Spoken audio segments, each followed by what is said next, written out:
أعوذ بالله من الشيطان الرجيم. بسم الله الرحمن الرحيم. هل أتاك حديث الغاشية؟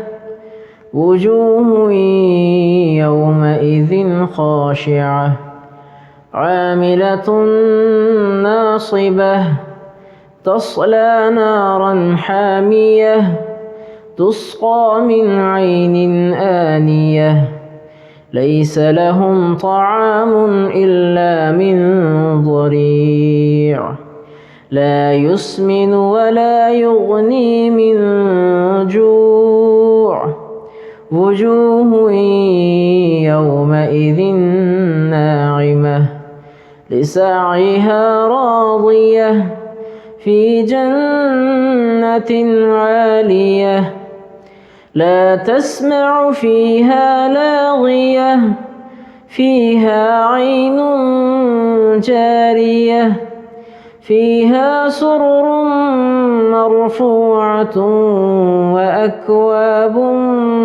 موضوعة ونمارق مصفوفة وزرابي مبثوثة أفلا ينظرون إلى الإبل كيف خلقت وإلى السماء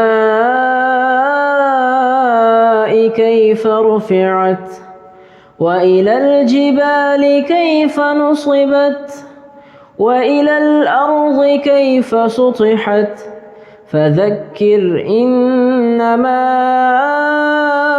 أنت مذكر لست عليهم بمسيطر إلا من تولى وكفر فيعذبه الله العذاب الأكبر إن إلينا إيابهم ثم إن علينا حسابهم صدق الله العظيم.